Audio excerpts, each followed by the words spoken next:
There are places where time slows down, places where nothing seems to happen anymore. And yet, something beneath the surface never stopped. Centralia is one of those places. On the map, it still exists. It has a name, it has coordinates. But for most of the world, Centralia is already gone. What remains is a quiet town in Pennsylvania, nearly empty, with streets that lead nowhere and houses that no longer serve a purpose. And beneath it all, something has been burning for more than half a century. Not a metaphor, not a legend, a real fire, still active, still spreading, and never fully explained. Centralia is located in eastern Pennsylvania, a region once defined by coal. In the early 20th century, this part of the United States was fueled by mining. Entire towns existed because of what was buried underground. Coal was employment. Coal was survival. Coal was the reason Centralia existed at all. At its peak, the town had more than 1,000 residents, churches, schools, local businesses, a functioning community built directly above vast coal seams. For decades, life followed a predictable rhythm, until one small decision changed everything. In 1962, the town council approved a routine cleanup. An open landfill near an abandoned mine entrance was scheduled to be cleared. The method chosen was simple: burn the trash. At the time, this was common practice. No one considered it dangerous. What no one accounted for was what lay beneath the surface. The fire reached an exposed coal seam, and once coal ignites underground, it behaves very differently from an open flame. The fire disappeared from sight, but it did not go out. It went deeper. At first, nothing seemed wrong. Weeks passed, then months.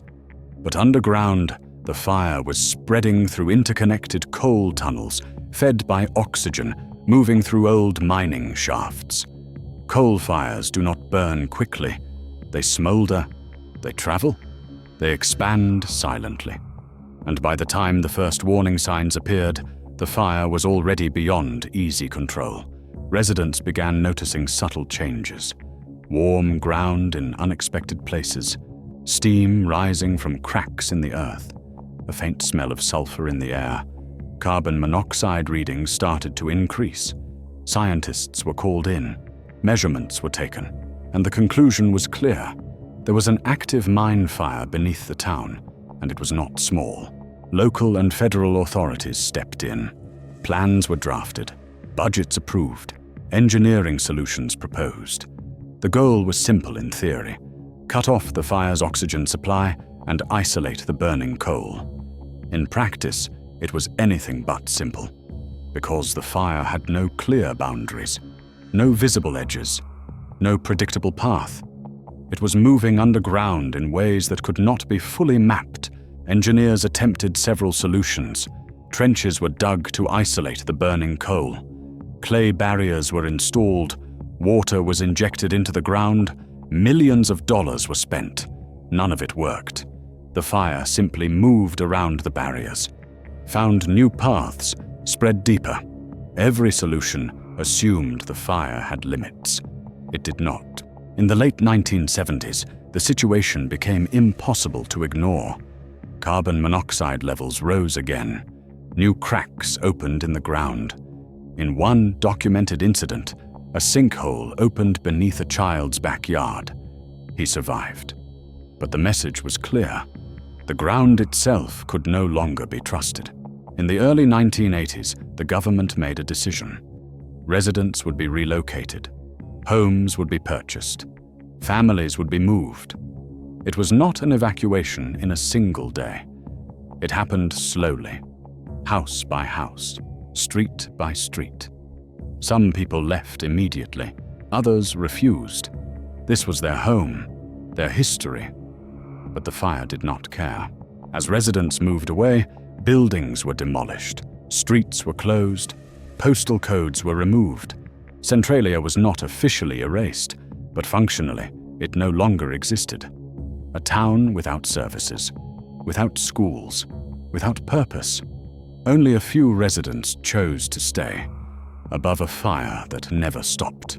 Today, scientists estimate that the fire could continue burning for decades. Some projections extend over 100 years. The underground coal seams are vast. Cutting oxygen completely is nearly impossible. The fire is slow, persistent, and mostly invisible.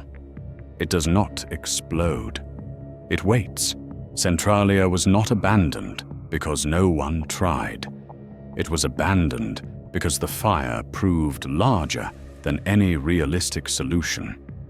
The cost became unsustainable. The risk became permanent. The town lost the battle, not to negligence, but to a problem without a clear end. Today, Centralia remains mostly empty. A name on a map, a warning beneath the ground. Tourists visit what remains. Researchers still study the site. And underground, the fire continues. Quiet, unseen, unfinished. Centralia is not remembered for how it lived. It is remembered for what could not be stopped. A reminder that some human decisions ignite consequences that outlast generations. The fire was never defeated. It was simply left behind. Centralia still burns, and until the coal is gone, it likely always will.